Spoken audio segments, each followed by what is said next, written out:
Hey everyone, it's Carissa at Sprinkled with Glitter, and I am here today to show you how to make some gold dip die cuts. I was searching Pinterest for some inspiration and I came across these feathers, these real feathers that had been gold dipped, and I thought it would be fun to try to translate this into paper crafting. So I'm starting out with this feather die. This is from the My Mind's Eye niche collection, and I'm going to cut it out of this Essentials by Ellen 43-pound vellum. And today with my Sizzix Big Shot, I'm going to be trying out the precision base plate. Now this is a metal plate and you put it right on top of your platform. It takes the place of your bottom cutting pad. And the nice thing about this is it helps you get a really nice clean cut for intricate dies. But the thing about it is that you want to make sure that when you're using it, that you put your die blade side down to where the blade is pressing against the metal so that you get all the pressure that you need to get a nice clean cut. So once you get that die placed face down onto the precision base plate and your paper, you're going to put your standard cutting pad right across it and then run it through your die cut machine. Now, I thought the really cool part about this was it didn't seem to leave any kind of impression on the metal cutting plate or the precision base plate. So it seems like it'll hold up and need to be replaced a whole lot less often than the standard cutting pads. Now I wanted to show you that this die also embosses as well, but I'm not worrying about that today. So now that I have all of my feathers die cut out of the vellum, I'm going to apply some of this Deco foil liquid adhesive. Now this adhesive, once you put it on, it needs to dry before you foil it, and I'm going to be using the Deco foil along with it today. So I have my feathers and I'm going to put them onto my craft mat, and I have a paintbrush here.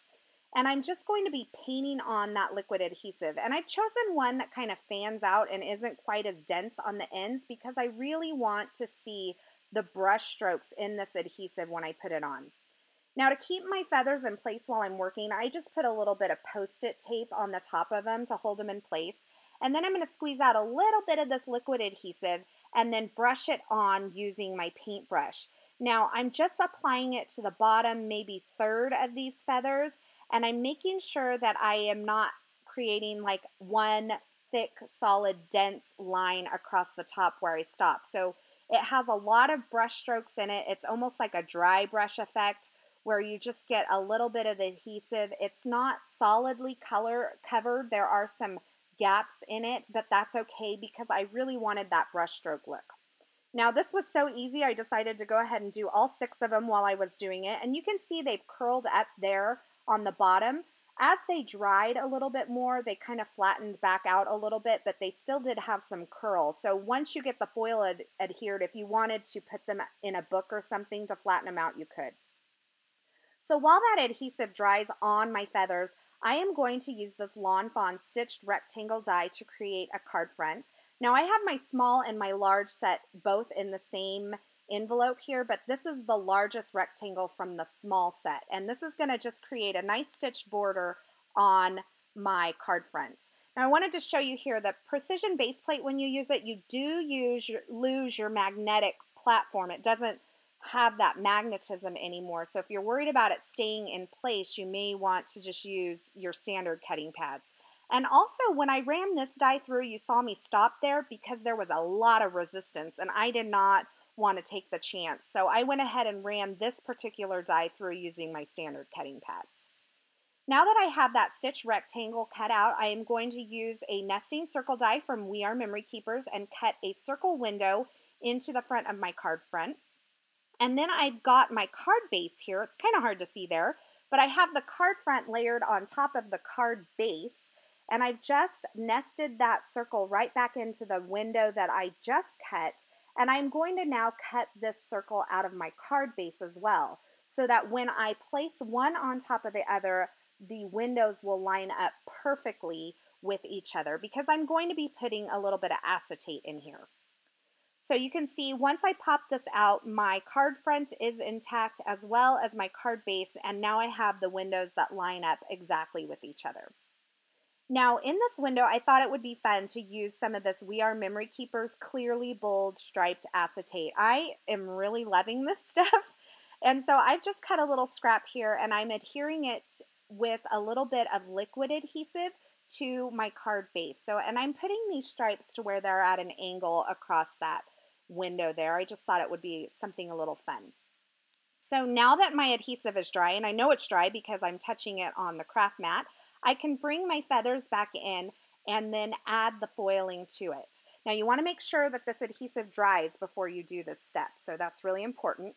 And now I have this Deco foil. This is from Therm, and I just cut a little piece of this gold Deco foil and I'm putting it pretty side up, or the silver side, onto the adhesive.